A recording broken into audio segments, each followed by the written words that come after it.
நம்ம சேனலை சப்ஸ்கிரைப் பண்ணாதவங்க வீடியோக்கு கீழே தெரிகிற ரெட் கலர் சப்ஸ்கிரைப் ஆப்ஷனை கிளிக் பண்ணிக்கோங்க. கூடவே பெல் ஐக்கானையும் கிளிக் பண்ணிக்கோங்க. Hi friends, welcome to Thangathamizh vlogs. இன்றைக்கி என்ன பார்க்க போகிறோன்னா ராகி ரொட்டி. வாங்க வீடியோக்குள்ளே போகலாம். இன்றைக்கி நான் 4 பெரிய வெங்காயம் எடுத்திருக்கேன், 3 பச்சை மிளகா பொடியாக கட் பண்ணி எடுத்திருக்கேன், ஒரு 10 பல் பூண்டு பொடியாக கட் பண்ணி எடுத்திருக்கேன், முருங்கைக்கீரையை தண்ணியில் வாஷ் பண்ணி பொடியாக கட் பண்ணி எடுத்திருக்கேன், ராகி மாவு இதில் 4 டம்ளர் எடுத்திருக்கேன், 4 ஸ்பூன் கோதுமை மாவு எடுத்திருக்கேன், ரொட்டி சுடுறதுக்கு பட்டர் எடுத்திருக்கேன். நீங்கள் ஆயில் கூட யூஸ் பண்ணிக்கலாம். கொஞ்சம் ஆயில் சேர்த்துக்கலாம். ஆயில் சூடானதும் பூண்டு சேர்த்து வதக்கிக்கலாம்.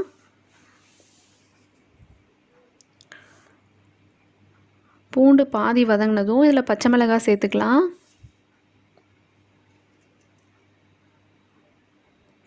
இது நல்லா பொரிஞ்சதும் இது கூட வெங்காயம் சேர்த்துக்கலாம்.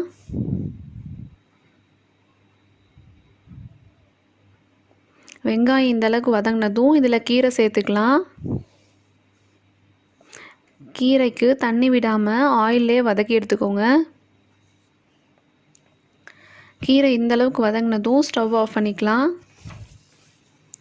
ராகி மாவு கூட கோதுமை மாவு சேர்த்துக்கலாம். வதக்குனது எல்லாத்தையும் இது கூட சேர்த்துக்கலாம். இதை நல்லா கலந்து விட்டுட்டு ஆற விட்டுருங்க. இது நல்லா ஆறுனதும் உப்பு சேர்த்துக்கலாம். இதில் தண்ணி விட்டு சப்பாத்தி மாவோட இன்னும் கொஞ்சம் சாஃப்டாக பிசைஞ்சு எடுத்துக்கோங்க.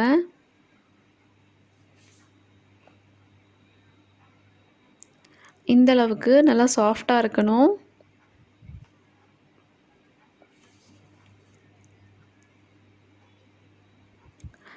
வாழை இலையில் ஆயில் அப்ளை பண்ணிக்கலாம்.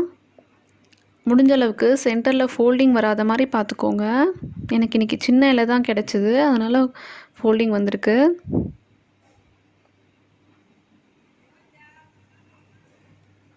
ஆயில் விட்டு பொறுமையாக தட்டி எடுத்துக்கோங்க.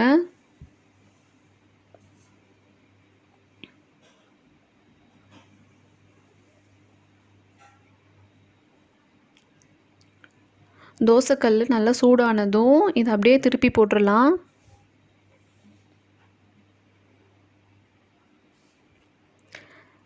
மெதுவாக இதை பார்த்து எடுத்துக்கோங்க.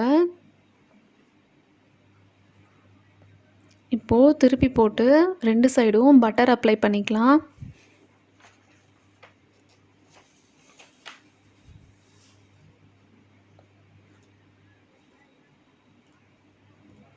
இது நல்லா வேகணும்.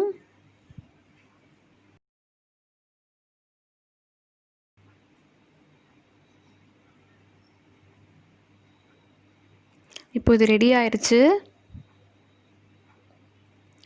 நீங்களும் இதே மாதிரி செஞ்சு பாருங்கள். இதில் முருங்கைக்கீரை அப்புறம் பட்டர் சேர்த்துருக்கிறதால இது ரொம்ப டேஸ்ட்டாகவும் இருக்கும், வாசனையாகவும் இருக்கும். இந்த வீடியோ உங்களுக்கு பிடிச்சிருந்துச்சுன்னா லைக் பண்ணுங்கள், ஷேர் பண்ணுங்கள், சப்ஸ்கிரைப் பண்ணுங்கள், கமெண்ட் பண்ணுங்கள். தேங்க்யூ.